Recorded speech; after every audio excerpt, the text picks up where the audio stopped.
Une grande majorité des Camerounais, toute cette semaine, se sont mis en mode avion pendant 2 heures. Un moyen pour les abonnés des entreprises de téléphonie mobile de faire pression sur celles-ci pour qu'elles puissent revoir la qualité du service. Face à cette pression, la réaction du ministère des Postes et des Télécommunications ne s'est pas fait attendre. À l'issue d'une réunion de travail convoquée par le Minpostel ce 27 avril, 5 résolutions majeures ont été prises. Suffiront-elles pour rassurer les abonnés ? Nous voyons tout cela avec Junior Abena, homme de médias, membre de la société civile. En deuxième partie, nous nous intéressons à cette vague de meurtres crapuleux au Cameroun dont les femmes sont les principales victimes. Depuis le début de l'année 2023, près de 20 femmes ont été tuées dans le pays. Agressions, violences conjugales entre autres. Acteurs politiques et associations de protection des droits de la femme montent au créneau et dénoncent le silence des autorités face à cette situation. Nous en parlons ce midi avec Maurice Somo, psychosociologue de l'éducation et des organisations. Mesdames et messieurs, c'est le Grand 7, votre rétrospective de la semaine. Soyez les bienvenus.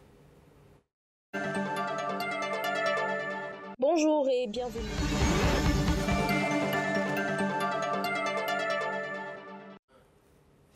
Avant de commencer, faisons un tour sur le continent. Question de voir ce qui s'y est passé tout au long de cette semaine. Vous l'avez compris, c'est l'instant Round-up. Bonjour et bienvenue à ce round-up de l'actualité de la semaine. On a désormais du nouveau dans la brouille diplomatique qui existe entre le Tchad et le Cameroun. Le secrétaire général de la présidence de la République du Cameroun, Ferdinand Ngongo, était en mission à N'Djamena. Il était porteur d'un pli fermé venant du chef de l'État, Paul Biya. Il a été reçu en audience par le président de transition, le général Mahamat Idriss Déby. C'est une rencontre qui marque les prémices de la fin des tensions ayant conduit au rappel de l'ambassadeur du Tchad au Cameroun pour consultation. C'était le 21 avril dernier. Et on a parlé cette semaine de la frontière Tchado-Centrafrique, l'alerte de Bangui, suite à des mouvements qualifiés de suspects de troupes françaises au sud du Tchad.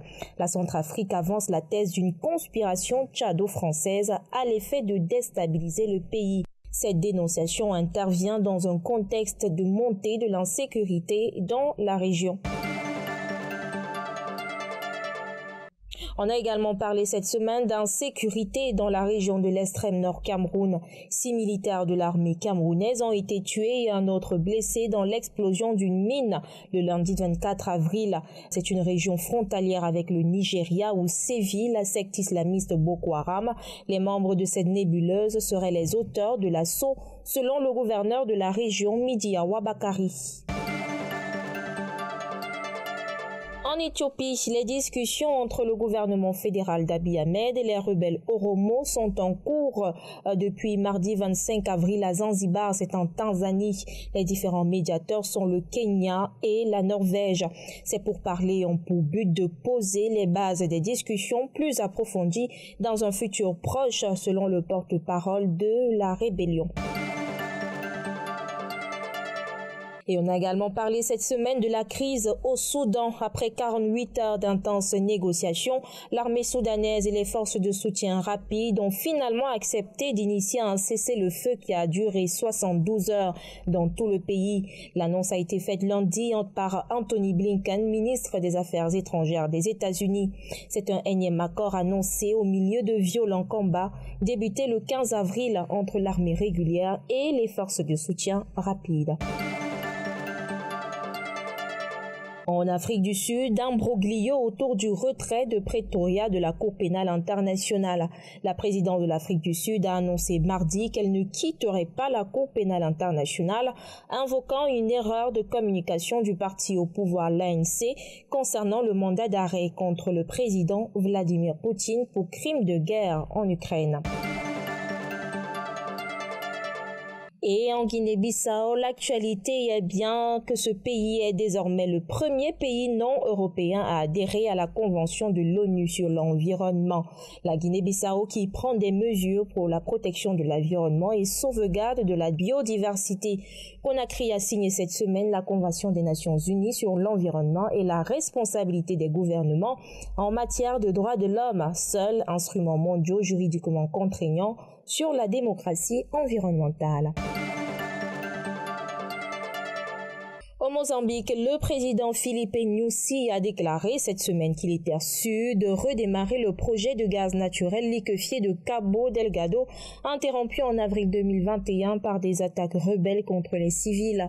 Il a donné une conférence de presse cette semaine sur les mines et l'énergie. Elle s'est tenue à Maputo.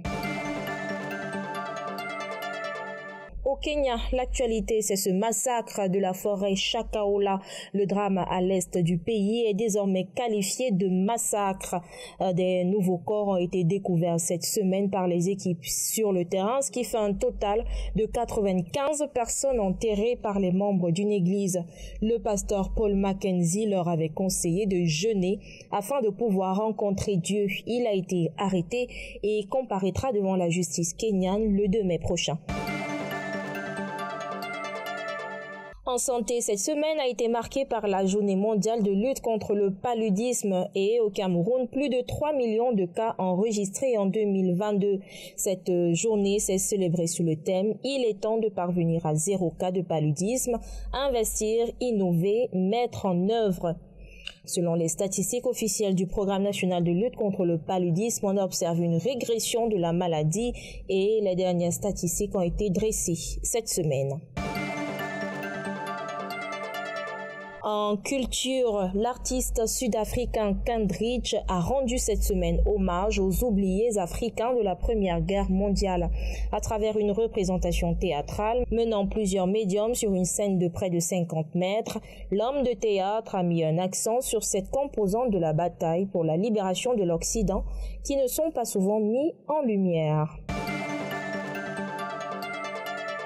En sport, on a également parlé d'éliminatoires CAN 2023. L'Ouganda ne sera pas en mesure d'accueillir l'Algérie sur son territoire pour la rencontre du 12 juin prochain, comptant pour la 5e journée des éliminatoires de la CAN 2023. Les crânes recevront les Fennecs au Cameroun. La décision a été officialisée cette semaine par la Confédération africaine de football. Et voilà qui aura marqué l'actualité de cette semaine. À bientôt.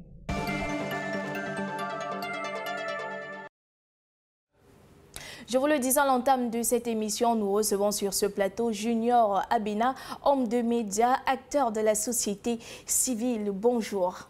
Bonjour Audrey. Bienvenue sur ce plateau, c'est un plaisir. De même partagé. Alors nous parlons de l'opération Mot d'avion, mais avant, voyons tout cela en images.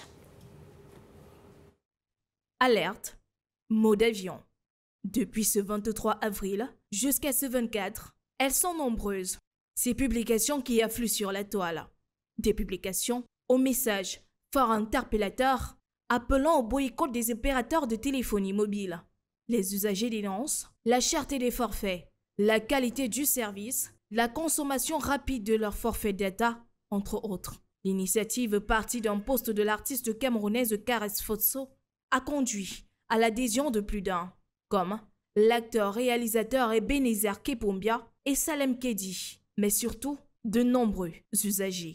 À un moment donné, il faut qu'on agisse. Même si l'action est simplifiée par certains, même si l'action pour certains n'aura pas beaucoup d'impact, moi je pense que c'est déjà quelque chose et c'est énorme. Parce qu'en réalité, combien de millions de personnes passent des coups de fil par minute? Combien effectuent des transactions par minute? Et là, on parle de 120 minutes pendant lesquelles personne ne fait absolument rien avec ces différents réseaux-là. Le mouvement remis en question par certains, en face, les Camerounais brandissent l'opérateur public de téléphonie mobile. Ce que vous faites là, 2 heures, et après quoi? Et s'il n'y a pas de changement, ça devient quoi? J'aurais préféré entendre que laissons le réseau Camtel Orange. Orange et MTN, allons à Camtel. Il convient de souligner que le Cameroun rejoint par cette action une mouvance. Certains pays africains notamment la Côte d'Ivoire, ont récemment procédé à un boycott similaire des opérateurs de téléphonie mobile. Du virtuel au réel, de l'opération mode avion à ses communiqués. Il s'agit probablement ici pour certains des premières réactions à la suite du mot d'ordre lancé sur les réseaux sociaux appelant au boycott des entreprises de téléphonie mobile.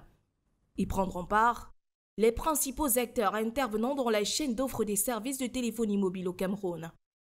Selon ce document, signé du ministre des Postes et des Télécommunications, Minette Libom Lilikeng, l'ordre de ce 27 avril concernera la recherche des mesures pour améliorer la qualité des services de communication électronique et la protection du consommateur.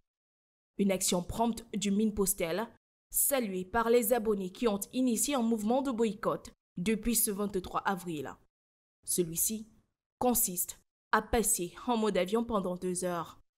Les consommateurs réclament, entre autres, la baisse des tarifs appliqués par les opérateurs et une meilleure qualité de service. Alors que le mouvement a obtenu l'adhésion de plusieurs personnalités publiques, certaines opinions questionnaient la teneur d'une telle action.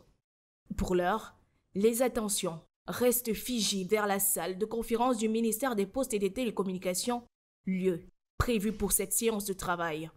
Les abonnés espèrent pouvoir obtenir gain de cause.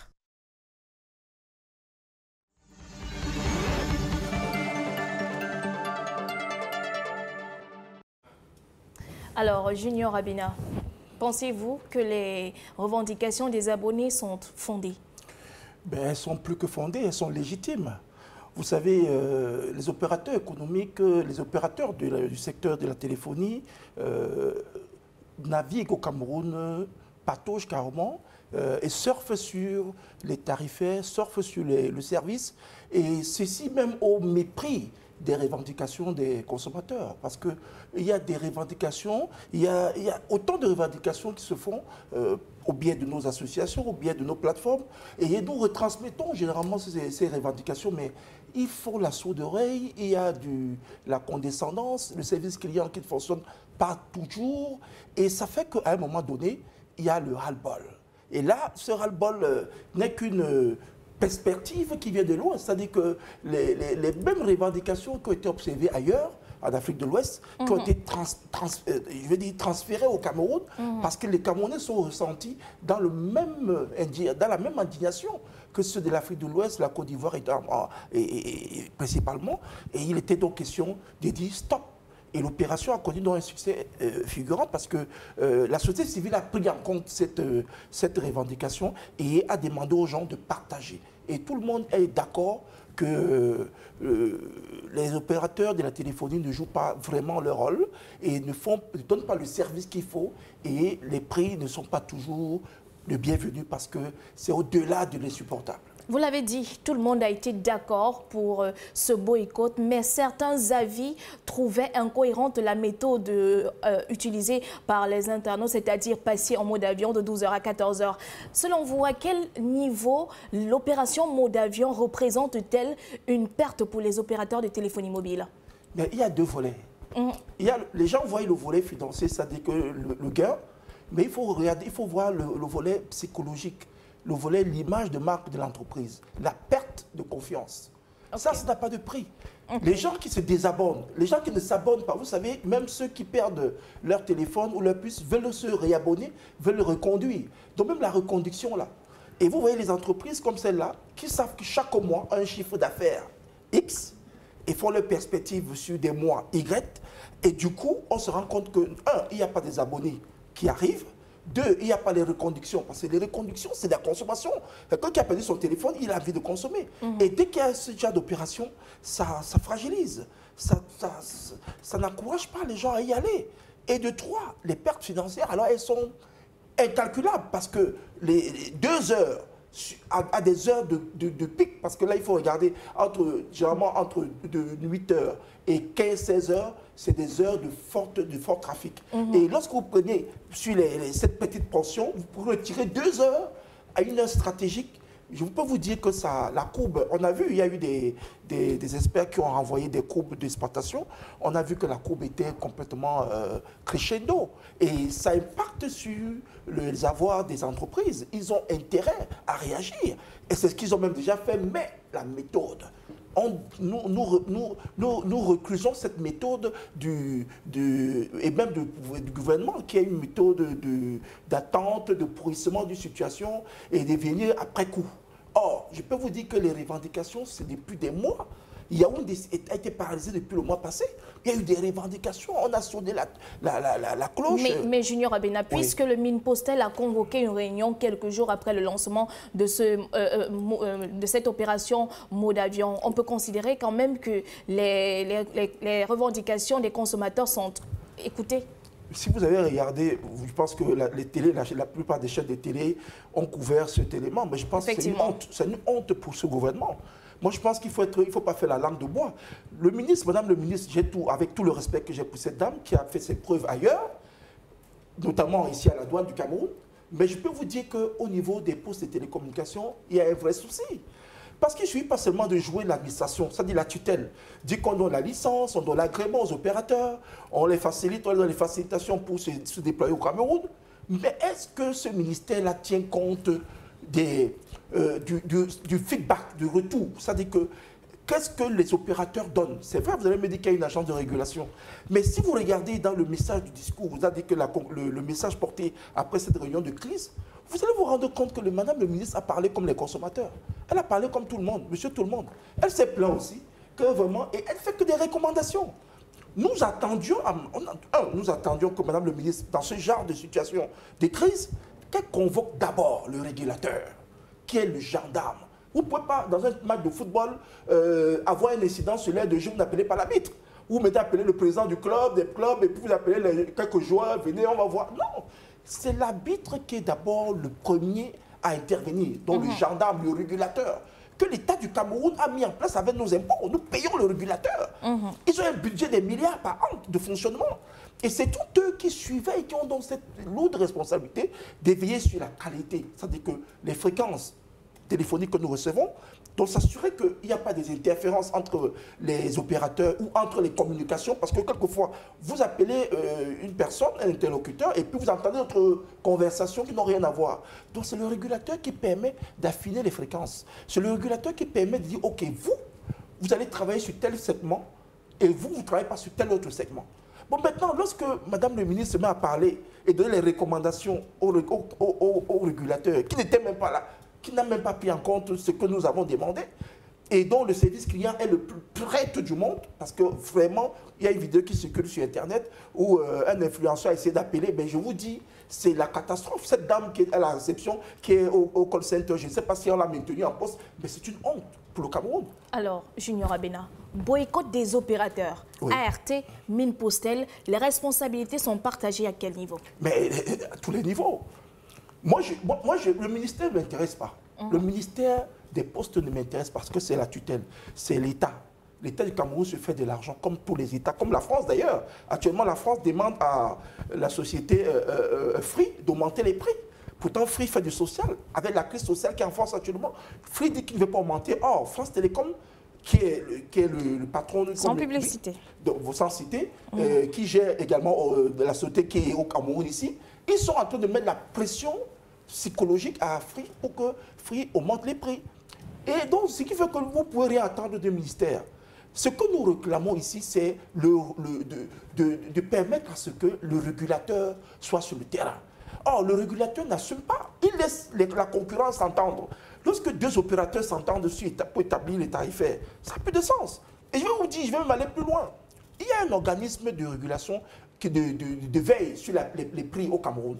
On appelle l'organisme sur le Conseil de la concurrence. On n'a pas entendu ce Conseil de la concurrence sortir. Or, ce problème, également, ils ont une part de responsabilité. Parce que les opérateurs s'entendent. Ils disent, OK, vous allez faire désormais les transferts d'argent à tel quota. Tous sont d'accord. Ils vous disent que les forfaits de prix de téléphonie, les data, vous voyez que c'est pratiquement la même chose, ce qui n'est pas normal. Mais est-ce que c'est ce qui justifie le fait que Internet soit aussi cher au Cameroun? Ben, rien ne peut justifier ça. c'est l'esbrouf, c'est la pure arnaque. C'est parce que le gouvernement aussi veut de l'argent. Vous savez qu'on ne peut pas faire comme si on ne voyait pas. Ils laissent faire, ils ont privatisé, parce qu'il faut le dire.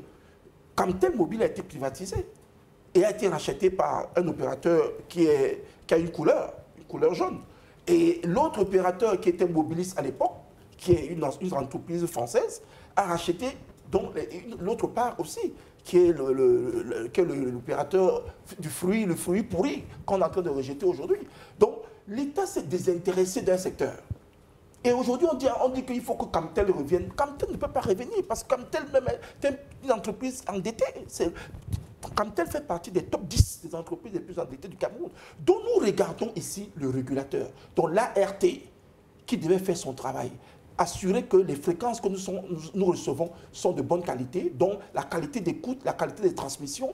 De deux, s'assurer que les prix ne fructifient pas, parce que c'est une arnaque à ciel ouvert. Vous mettez 1000 francs pour avoir 1 giga, on ne s'est jamais vu dans le monde. Et même ça, l'opérateur doit s'assurer que lorsqu'il y a des problèmes de maintenance, et ça c'est avec le régulateur qui est le gendarme, lorsqu'il y a des problèmes de maintenance dans un segment à une durée précise, tous les clients qui ont fait des souscriptions doivent être remboursés ou bien doivent retourner. Il y a un rabattement qui doit se faire. Le meilleur, c'est que quand vous avez dépensé 1000 francs ou 2000 francs et que vous n'avez pas pu exploiter, un message vient vous dire oui, nous vous remercions d'avoir attendu, votre crédit a été renouvelé. Voilà comment ça doit se faire. Vous ne pouvez pas dépenser de l'argent pour un service, vous ne recevez pas le service et il continue à passer le temps, vous fait bombarder les publicités. C'est pour ça que je vous ai dit qu'il y a un opérateur aussi qui doit aussi agir. C'est-à-dire une structure d'État qui est une institution, qui est l'agence de la publicité, qui est le contrôle, qui doit également s'assurer, parce que vous avez des publicités intempestives. Vous ne pouvez pas payer un service pour recevoir de la publicité à longueur de journée. Donc nous avons porté la voix des consommateurs, des clients, à tous ces organismes. L'ART, le ministère des Postes, les deux principaux opérateurs que nous connaissons et également les autres organismes qui servent de réguler, c'est-à-dire que le Conseil de la communication et de la publicité, autant pour moi, et également l'agence de la stabilisation des prix qui est donc la concurrence. Parlant justement des tarifs, le régulateur mise sur la réorganisation du marché des communications électroniques devant conduire à des tarifs plus compétitifs pour les consommateurs. Mais il y a un pan de les choses que j'aimerais aborder. Jusqu'ici, aucun opérateur au niveau local n'a pu concurrencer de manière efficace ceux présents sur le marché actuellement. On a vu naître plusieurs entreprises de téléphonie mobile, seulement quelques années plus tard, plus rien. Il faut expliquer, c'est trop technique. Si vous me donnez une seconde, je peux expliquer rapidement pour que les téléspectateurs nous comprennent. Voyez-vous, au Cameroun, nous avons 3 systèmes d'exploitation des télécommunications.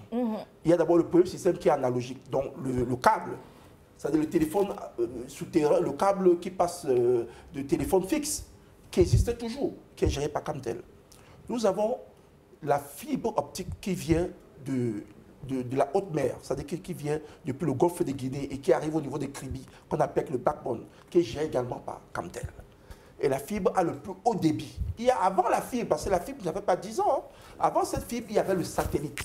Donc on pouvait recevoir, vous avez vu à un moment, il y a des gens qui avaient les téléphones satellites. Donc il est au Cameroun avec son téléphone, il peut appeler dans le monde entier.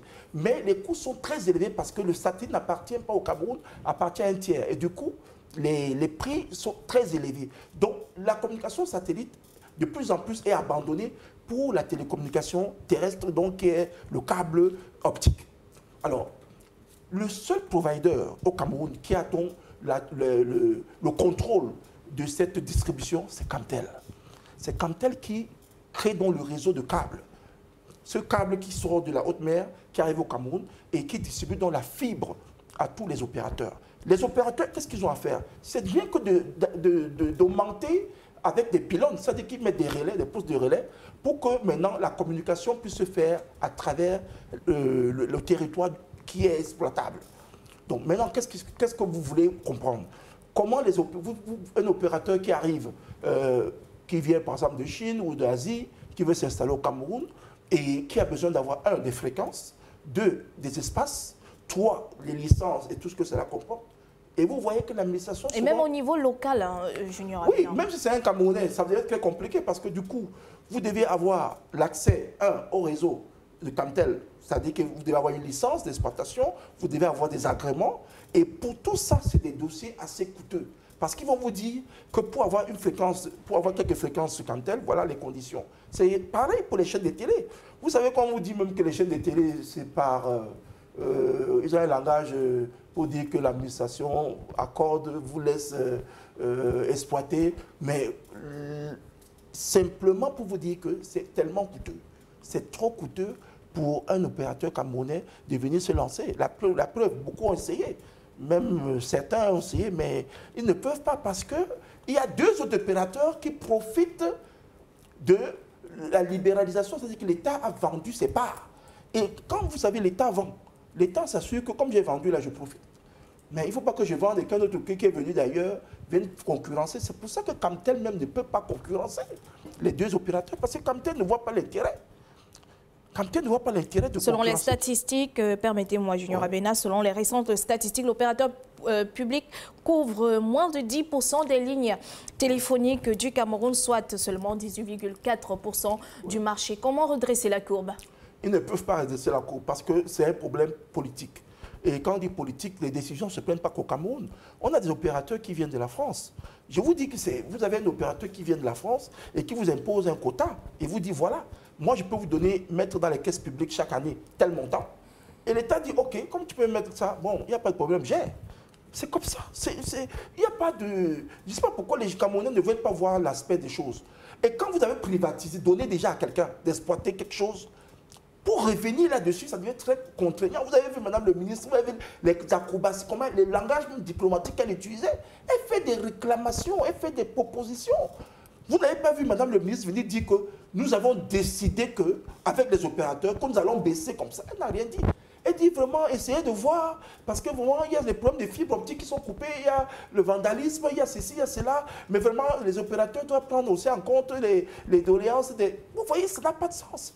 Pourquoi donc? Parce qu'un opérateur ne peut pas se lever le matin et dire qu'il fait un chiffre d'affaires si l'État n'est pas avec lui, si l'État ne l'accompagne pas dans cette mission. Et je peux vous dire qu'eux, ils garantissent à l'État que chaque année, voilà ce que je peux mettre comme cagnotte. Et je dois aussi développer, vous savez qu'on passe bientôt à la 5G. Ils vont vous dire que tout ce qu'ils sont en train de faire là, c'est pour collecter l'argent, pour migrer vers la 5G. Donc l'État va dire, bon, comme c'est comme ça, bon, allez-y, faites ce que vous pouvez, mais avec moins de casse. Donc, c'est comme Madame le ministre a fait, on appelle ça le service minimum. Donc, les pleurs de Bolin, tu viens aussi pleurer à la télé comme tout le monde, mais au fond, elle ne peut pas trouver une solution parce que la preuve, la grève est repartie, c'est-à-dire que le boycott est encore revenu plus accentué, avec des mots d'ordre encore qui vont au-delà même de ce qu'on a connu il y a quelques jours. Donc, je peux vous rassurer que ça ne range pas la situation, des opérateurs. Ils auront du mal à dormir. De deux, l'État du Cameroun va perdre également de l'argent puisqu'il a une quote-part, que ce soit dans les actions, que ce soit dans les impôts. L'État du Cameroun va perdre beaucoup d'argent. Et si rien n'est fait, je peux vous dire que les Camerounais ont l'art de la débrouillardise, hein. Même pour les transferts d'argent, on sait qu'il y a quelques opérateurs qui sont sur des plateformes où vous pouvez télécharger et puis maintenant envoyer de l'argent partout. Ils vont perdre de l'argent, ils vont perdre beaucoup. Et ils ont intérêt à se raviser. Moi, j'ai vu, depuis quelques jours, ils ont une campagne de séduction qu'ils ont fait. Ils vous disent, voilà, si vous êtes un client voilà, on va vous donner des mégas gratuits, allez-y. Mais ça n'a pas de... On vous donne quelques data, on vous donne quelques bonus de crédit. C'est ce qu'il fallait faire depuis, quand les clients réclamaient, c'est ça. Maintenant, ça ne passe plus. C'est une pilule qui est amère, elle ne passe pas. Il faut réviser et trouver donc la bonne thérapie pour que les consommateurs, dont les associations ou les associations, les syndicats, tout le monde se met en place et puis on décide donc avec les opérateurs que bon voilà, faites au moins le minimum sur les différents points que nous avons énumérés. Faites au moins le minimum, prenez au moins 20 ou 30%. Mais vous prenez 1% sur la problématique, ça n'a rien, le problème n'est pas résolu. Donc moi je peux vous rassurer que ce boycott va encore aller crescendo. À vous entendre parler, justement, on a l'impression que les mesures annoncées par le Minpostel ne sont pas à même de satisfaire ou de convaincre les internautes. Pas du tout, pas du tout. C'est dommage, c'est même regrettable. Nous, on caressait l'espoir que Madame le ministre invite la société civile, elle convie ces associations des droits de consommateurs sur la table et que nous lui donnons cette données. Parce qu'elle a parlé à notre place. Ce n'est pas madame le ministre qui parle à notre place. Nous, on sait quelle est la tutelle, donc on peut s'appuyer aussi sur elle pour mettre la pression aux opérateurs et aux régulateurs. Mais elle a voulu jouer son one-man show. Et ça va, elle va se brûler, elle va se griller. C'est vrai qu'elle fait ça pour son poste aussi, pour montrer au gouvernement, au chef de l'État qu'elle n'est pas insensible, mais ça n'a aucun effet. Il n'y a rien qui sort de là qui intéresse quelqu'un. Même elle-même, je sais qu'elle ne croit même pas à tout ce qu'elle raconte. Parce que c'est des recommandations. On peut pas... Un enfant fait une erreur, fait un désordre à la maison. Vous, le père, vous dites que, ok, il faut éviter seulement. Hein. Vous ne lui dites pas que dès aujourd'hui, tu vas être sanctionné, ou bien tu vas, voilà la punition, ou bien voilà les mesures que je vais prendre pour que tu évites ce genre de choses. Nous, on attendait ce genre de résolution. Que désormais, lorsqu'il y a des perturbations, tous les crédits qui ont été consommés vont être remboursés. Voilà, par exemple, une des revendications qui aurait pu booster, dire aux gens que, bon, voilà, on ne perd rien au moins en gagnant ça parce qu'au moins, on a perdu de l'argent. Mais le reste c'est passe comme une lettre à la poste, c'est-à-dire que c'est sans effet. En ce qui concerne cette plateforme des consommateurs, à votre niveau, qu'avez-vous fait pour porter haut ces revendications des internautes? Mais c'est ce que nous faisons depuis. Les revendications ne datent pas d'aujourd'hui. Nous sommes avec ces entreprises tous les jours. Mais c'est aujourd'hui que Mais les choses... aujourd'hui, c'est parce que c'est une exclusivité planétaire, il faut le dire. Parce que ces phénomènes-là, c'est exactement comme le printemps arabe. Ça vient toujours par les réseaux sociaux.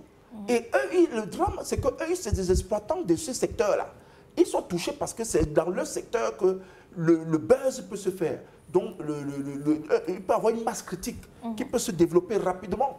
Et du coup, ils sont touchés parce que c'est dans leur secteur. Les revendications, on le fait tous les jours. Nous les dressons les revendications, des recommandations. Ce n'est que ça que nous faisons. Pour les dire, améliorer le service client, améliorer la qualité de service, améliorer la tarification. Ça, c'est des choses qui sont c'est banal. Mais il y a du mutisme. Ils savent qu'ils sont tout permis, que l'État coiffe. L'État, ils ont la tutelle avec eux. Mais vous voyez, le régulateur ne sort pas. Dans ce genre de choses, la première personne qui devait sortir, c'est le régulateur. Moi, je ne sais même pas pourquoi maintenant le ministre s'est précipité. C'est l'agence de régulation qui devait dire, OK, on constate qu'il y a eu des problèmes de perturbation. On constate, ne serait-ce que constater. Vous voyez? Et dit que compte tenu de ça, nous allons demander, nous allons exiger à l'entreprise, aux opérateurs, de veiller à ce que ces points soient pris en compte. Sinon, parce qu'il faut bien le dire, sinon, voilà les mesures. Sinon, voilà les mesures. Vous savez que le régulateur peut vous suspendre. Le régulateur a la puissance de vous dire, OK, de tel segment à tel segment, je vous suspends. Je brouille vos fréquences, je vous annule parce qu'il y a ça. Mais le régulateur est un silence complice. Le régulateur lui-même, il est dans le mutisme. Le régulateur a une plateforme client qui est la prête du monde, où les gens s'expriment en patois, en langue vernaculaire. Ce n'est pas possible dans un pays de démocratie. Moi, je ne sais pas si vraiment on peut avancer avec ce type de comportement. Voilà donc pourquoi aujourd'hui, je peux vous rassurer que les associations des consommateurs et même la société civile se mobilisent tous les jours. Et là, ça passe d'un cran. Et je peux vous assurer que demain, les mesures qui ont été prises pour demain, le 1er mai, je ne sais pas si tout à l'heure on va revenir, mais c'est terrible, il faut arrêter ça. Il faut arrêter ça. On va vers la catastrophe de ce pays. On a bien compris, Junior Abena. Hier, c'était la Côte d'Ivoire. On a vu également la Guinée revendiquer, monter au créneau pour ces mêmes plaintes. Aujourd'hui, c'est le Cameroun. Pensez-vous qu'au Cameroun, on pourra avoir des résultats concrets comme on a vu en Côte d'Ivoire, par exemple? Je prends toujours le cas de la Côte d'Ivoire. Vous savez, le Cameroun, c'est un cas d'école. Tout ce qui se fait au Cameroun, ça rentre du laboratoire. Vous pouvez, nous avons des collègues qui sont dans des associations à l'étranger qui vous disent qu'ils font des programmes qui correspondent à presque 60-80% des pays africains. Mais lorsqu'ils veulent implémenter ces programmes au Cameroun, ça ne passe pas. Pourquoi? Parce que le Cameroun, c'est un cas spécifique. On a un gouvernement qui est mutique, qui s'en fout, qui, à la limite, qui fait comme si ça ne les concerne pas. Et puis, lorsque même ils sortent, vous voyez que c'est une sortie par embuscade. C'est-à-dire qu'ils sortent juste pour faire semblant de sortir, mais ils ne règlent pas le problème dans le fond. Ils ne règlent pas le problème dans le fond. Parce qu'il peut vous dire que le ministre ne peut rien dire, elle ne peut rien. c'est une décision qui vient à une très haute instance. Elle n'est que de l'administration. Elle permet aux opérateurs d'avoir des accréditations, d'être opérationnels, d'avoir des licences, d'être en conformité avec la loi. C'est ça son rôle. Mais le reste, ce n'est pas elle qui est sur le terrain. La RT qui est sur le terrain avec les opérateurs peut siffler, peut dire, monsieur, arrêtez-vous ici. Monsieur, attention, vous exploitez, vous prenez de l'argent et vous ne rendez pas le service. Attention. Mais si l'ART, qui est un organisme que nous payons avec nos impôts, ne réagit pas, mais comment voulez-vous qu'on pense qu'il y a une perspective? Maintenant, nous allons passer à une phase plus radicale et maintenant, ça va pousser, comme on sait qu'ils sont tous complices, ça va pousser maintenant les opérateurs, ils m'ont dit, ok, on comprend que là, c'est nous les plus perdants. Eux, là, ils sont assis, c'est le gouvernement, c'est l'État. L'État ne paie jamais. Donc nous, on va perdre la clientèle, on va perdre. Et s'il y a un opérateur, on ne sait jamais, qui arrive entre-temps, qui va ravaler la mise, donc autant, ils vont s'accommoder, ils vont s'arrimer. D'accord. Avec les mesures qui sont en train d'être prises pour demain, le 1er mai, je peux vous dire que ça, c'est le basculement total, là, c'est très grave. Justement. C'est très grave. Je peux vous donner quelques points. Hein. C'est-à-dire, il y a la mesure de mot d'avion qui est toujours en vigueur, donc de 12-14. Il y a en plus de ça le basculement, c'est-à-dire, si vous avez deux opérateurs, vous exploitez un seul, et l'autre, vous le déconnectez complètement. Et à l'heure de mode avion, vous restez en mode avion. Maintenant, il y a la perspective même de dire, OK, à plus de ça, toutes les inscriptions ne se feront plus, on n'ira plus dans leurs agences, les services, on boycotte tout, et maintenant, à la limite même, on commence à prévoir le plan B qui est l'achat d'une nouvelle puce comme telle. Parce qu'on sait que ces gens-là, ils sont très durs. Il faut aller plus loin. On a demandé, nous avons demandé aux usagers d'acheter, de se prévenir. De se tourner vers l'opérateur de téléphonie mobile public. Surtout pour nous qui sommes en ville, parce que le signal est propre dans les grandes villes et où il y a de forts taux d'exploitation, de trafic. On dit, achetez déjà une deuxième puce. Parce que ces gens-là, ils ont la tête dure, ils ne veulent pas... Ils comprennent, mais on a compris, voilà. Junior Abena. Alors, mesdames et messieurs, vous l'avez si bien compris, les abonnés ne reculent devant rien. Le boycott semble se poursuivre malgré les mesures annoncées par le ministère des Postes et des Télécommunications. Nous sommes arrivés au terme de cette première partie de notre émission, Junior Abena. Merci d'avoir accepté notre invitation. C'est moi qui vous remercie. Et je caresse l'espoir que la calmie revient et que tout le monde revient sur les meilleurs sentiments et que nous trouvons une meilleure issue à cette crise qui n'arrange pas les choses, ni des opérateurs, ni des usagers, ni des consommateurs. Je rappelle que vous êtes homme de médias et acteur de la société civile. À la suite de votre émission Le Grand 7, mesdames et messieurs, nous parlons de fémicide, juste après cette transition.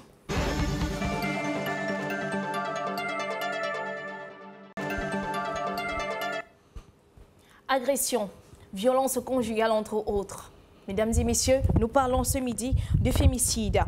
Acteurs, politiques et associations de protection des droits de l'homme montent au créneau et dénoncent le silence des autorités face à cette situation. Bonjour Maurice Saumon.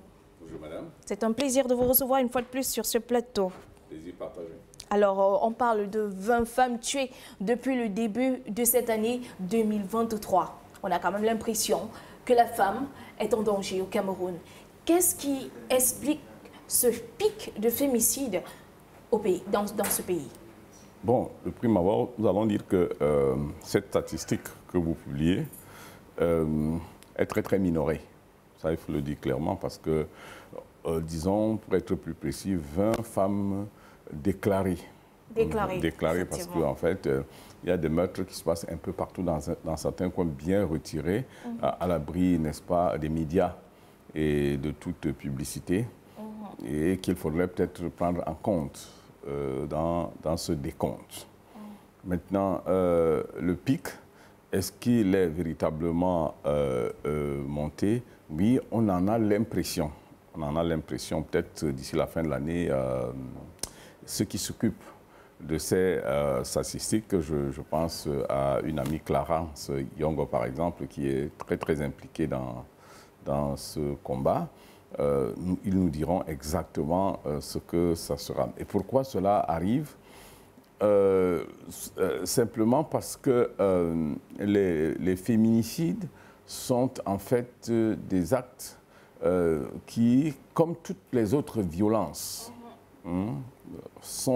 résultent d'un élément fondamental et essentiel, c'est la frustration et l'incapacité que peut avoir un homme à gérer une situation de frustration.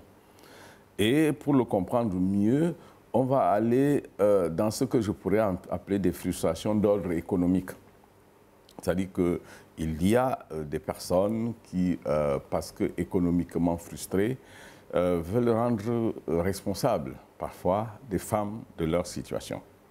Et cela a également un impact culturel dans une société dite patriarcale. On a donné énormément de pouvoir à l'homme et du coup, l'homme a, si vous voulez, une forme d'ascendance sur la femme. Et ceci et même peut être puisé plus loin dans ce qu'on appelle la tradition judéo-chrétienne. C'est-à-dire que depuis la Bible, on dit que c'est la femme qui aurait mangé le fruit en première et qui aurait entraîné l'homme dans ce péché. Et forcément, toutes les misères, n'est-ce pas, que l'humanité a aujourd'hui, le sont de la faute de la femme et par conséquent, à chaque fois que l'occasion se présente, il faut la punir. Et c'est dans ce sens que, par exemple, la société patriarcale s'est établie et donc une prééminence, une prédominance et dès qu'on pense qu'on domine l'autre, très rapidement, on passe au droit de vie sur l'autre. C'est-à-dire qu'il y a des hommes qui ont développé l'idée qu'ils ont un droit de vie ou de mort sur la femme. Et donc, c'est avec extrêmement de facilité qu'ils vont passer à l'acte. Maintenant, il y a des frustrations qui vont venir essentiellement dans les ménages, les couples, les frustrations conjugales. Et ces frustrations, elles sont, dans le cadre des statistiques que vous avez élaborées, elles sont les plus nombreuses. C'est-à-dire que des informations font état de ce qu'un homme, parce que frustré par une attitude de sa femme, décide de lui ôter la vie du jour au lendemain.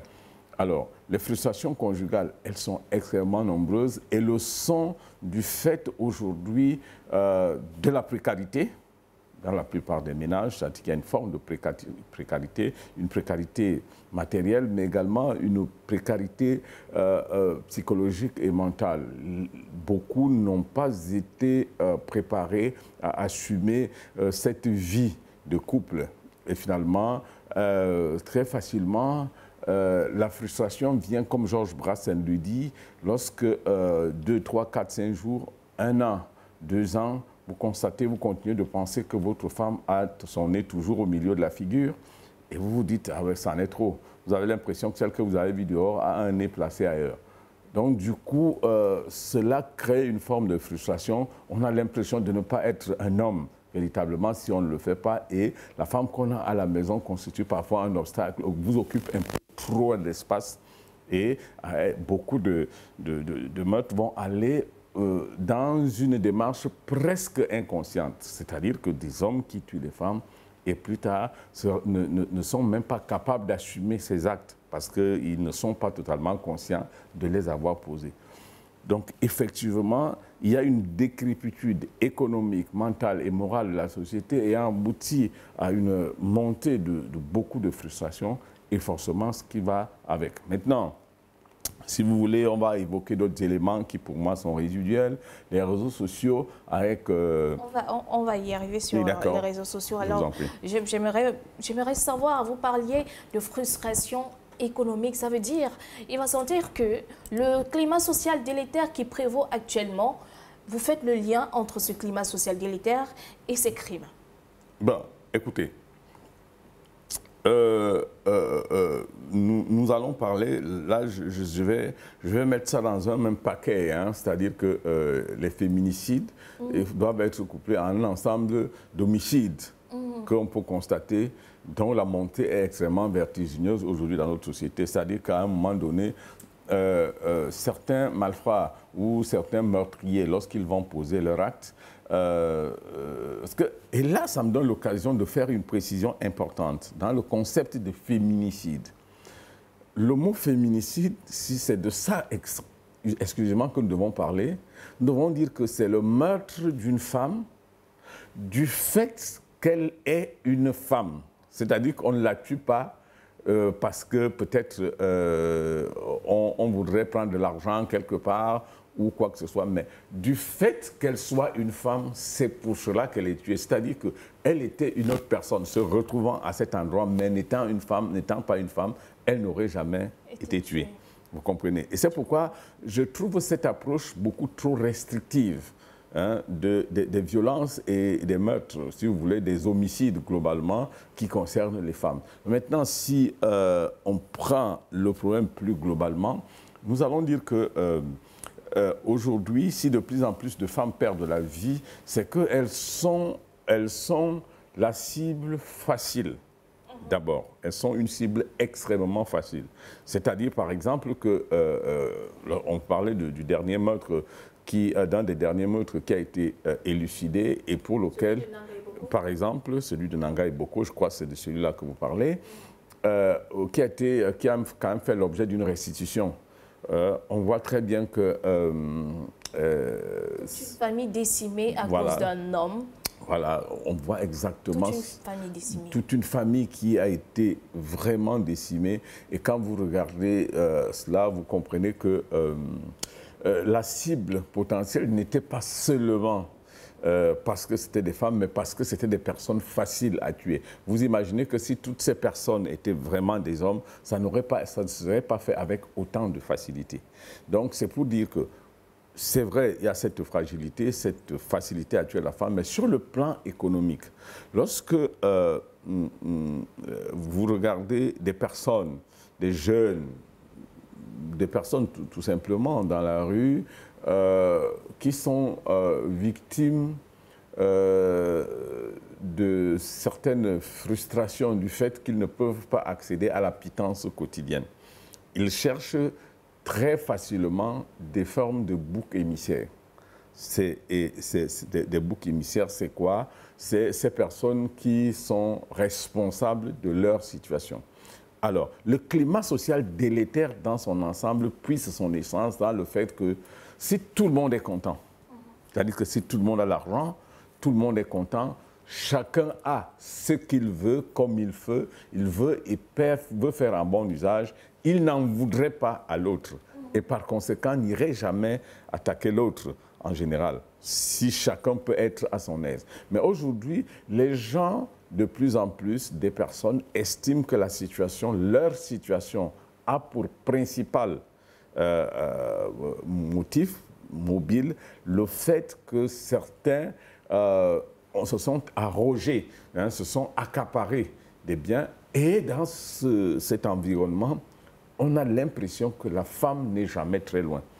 Voilà, donc deux éléments fondamentaux que j'ai évoqués. Le fait que la femme soit extrêmement fragile, le fait qu'on soit dans une société patriarcale et le fait que les frustrations d'ordre économique semblent parfois placer la femme au centre de cette situation. Mais est-ce qu'il ne se pose pas ici le problème de mentalité ou d'éducation Bien, mentalité ou éducation, dans tous les cas, les meurtriers se recrutent dans toutes les tranches de la société. Il faut tenir compte. C'est-à-dire que chez les abrutis, les idiots, comme chez les intellectuels, et si vous voulez, les plus aguerris, les meurtres se retrouvent partout. Et les meurtres se retrouvent dans toutes les tranches d'âge. Vous voyez des personnes très âgées qui sont responsables de ce genre de féminicide, mais il y en a également chez des personnes jeunes, moins jeunes ou même très jeunes. Donc, du coup, est-ce que parmi elles, il y en a qui sont éduquées, il y en a qui ne le sont pas? Oui, si on évoque les féminicides comme étant un autre aspect de la violence tout court, on va dire que la violence vient du fait qu'au départ, certaines personnes, du point de vue de la vie dans les familles, n'est-ce pas, très jeunes, très petits, des enfants, étant enfants, n'ont pas reçu l'éducation au respect de la vie, hein, tout court, avant d'aborder cet aspect du respect de la femme dans une approche d'équité. Et ça, cette éducation pourrait faire défaut n'est-ce pas, pour beaucoup de personnes, mais dans toutes les tranches d'âge possibles. Alors, au regard de la situation, on a quand même l'impression que dans cette société, dans la société où nous vivons, il devient socialement acceptable que la femme soit violentée, soit tuée, assassinée. Oui, bon, disons acceptable ou non, je dis accepter. Je préfère le concept accepter parce qu'au regard de ce qui se passe, on a l'impression que l'approche socio-culturelle que j'ai évoquée tout à l'heure ne donne pas à la femme sa véritable dimension au sein de la société. C'est-à-dire que on a l'impression qu'on n'a pas encore fait comprendre à beaucoup d'hommes que, par exemple, l'épouse qu'ils ont à la maison est dans une relation contractuelle un être où il y a une certaine équité, c'est-à-dire au même titre que lui. Hein? C'est-à-dire que, je veux dire, il y a même certaines sociétés où traditionnellement, lorsque un homme veut parler de ses biens, il intègre la femme comme appartenant à ses biens.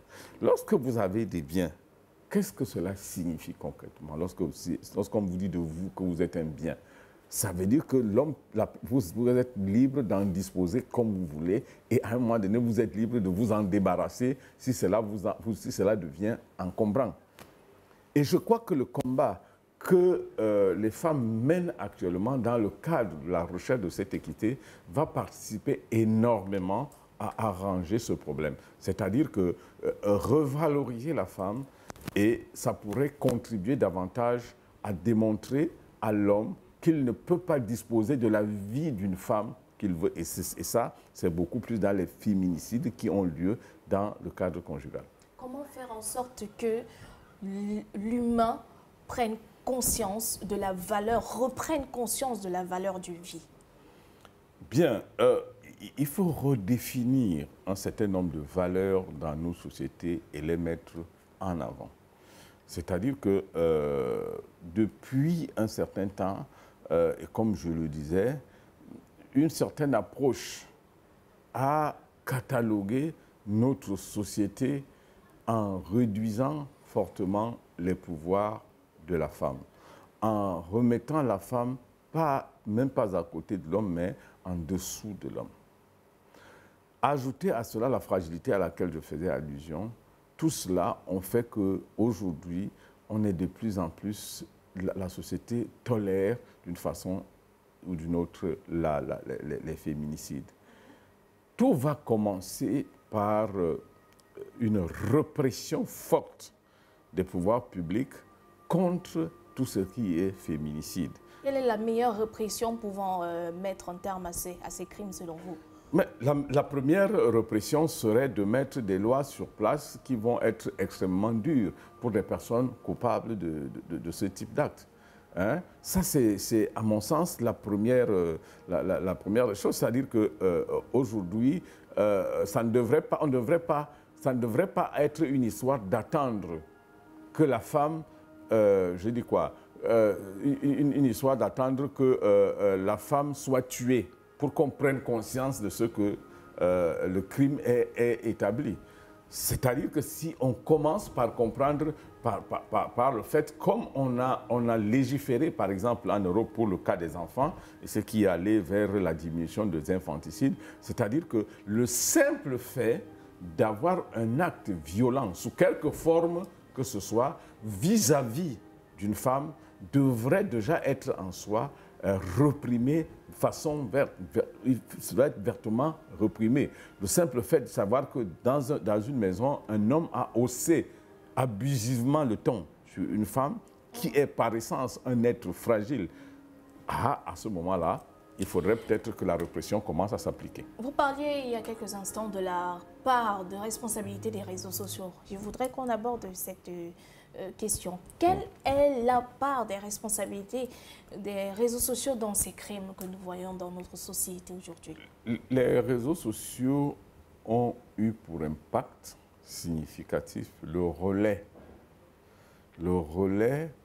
des informations relative à la violence sur toutes ses formes et à la violence faite aux femmes en particulier. Bon, alors, aujourd'hui, il y a une forme de héros, des personnes qui pensent avoir des comportements héroïques du fait d'avoir fait X ou Y choses à la femme.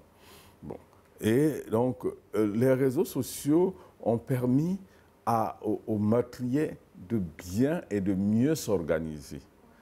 Les réseaux sociaux ont eu pour impact de valoriser un certain nombre d'attitudes perverses et qui ont, n'est-ce pas, pour conséquence en quelque sorte, de fragiliser davantage la femme et, si vous voulez, quelque part, de fortifier l'homme dans sa toute-puissance. Et ceci à travers ce qui est observé ailleurs. Les réseaux sociaux ont eu pour défaut d'importer en quelque sorte un certain nombre d'attitudes, de comportements, d'événements, de faits qui ne sont pas de notre société ici.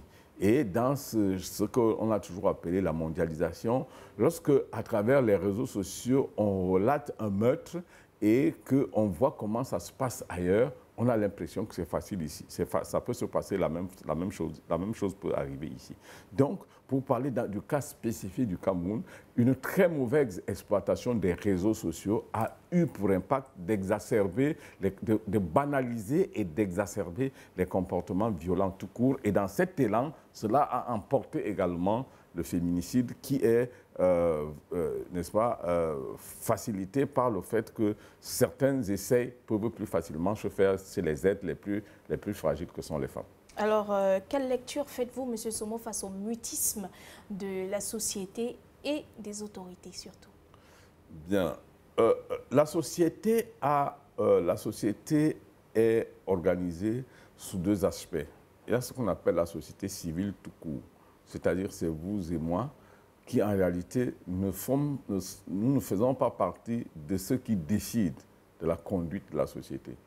Maintenant, il y a l'autre société qui peut être le gouvernement, l'État, qui, en réalité, a le pouvoir de réguler la vie des hommes ou la vie en société. Alors, qui est resté mieux? On peut parler de la société civile, c'est-à-dire l'ensemble des organisations qui se constituent et dont on ne peut pas affirmer le mutisme total aujourd'hui. Parce qu'il faut le dire de façon claire, beaucoup d'organisations non gouvernementales, beaucoup de structures se mettent en place pour dénoncer ce meurtre, pour dénoncer cette violence et pour mettre sur pied des stratégies d'éradication du phénomène. Maintenant, les pouvoirs publics, n'est-ce pas, est-ce qu'ils sont mieux? Ils doivent agir à travers la réglementation, à travers le judiciaire. C'est à travers cela. Et l'action consiste à créer ce qu'il faut pour une prise de conscience collective de la société et une répression exemplaire pour cela. Est-ce qu'ils sont muets jusqu'à présent? Je crois que ça, c'est l'impression qu'on peut avoir, mais dans tous les cas, il faudrait dire que la réglementation en vigueur n'est pas tendre à l'endroit des auteurs de ces choses-là. Peut-être qu'il faut remonter un peu plus le curseur pour que ça devienne un peu plus dur encore. Et ça, il faudrait attendre que cela arrive. Bon, peut-être pour certains, du goût de certains, ça traîne, mais pour d'autres, c'est déjà suffisamment dur comme ça. Rappelons que les organisations de défense et des droits de la femme et acteurs de la société, acteurs politiques ont saisi la présidence de la République pour dénoncer ces meurtres. Notamment Kawala, président du CPP, qui a saisi, je le disais tantôt, le président de la République à travers une correspondance. Celle-ci préconise un plan d'action qui prévoit, entre autres, la création d'un centre de lutte contre la violence à l'égard des femmes dans chacune des 360 municipalités du pays. Mesdames et messieurs, nous sommes arrivés au terme de cette émission. Maurice Somo, merci d'avoir accepté notre invitation. Merci madame, merci de m'avoir invité. Au plaisir de vous retrouver sur ce plateau. Ce sera toujours un plaisir madame. Je rappelle, vous êtes psychosociologue de l'éducation et des organisations. Exactement madame. Alors, retrouvons-nous la semaine prochaine, dimanche prochain, lorsqu'il sera 12 h, mesdames et messieurs. Au revoir.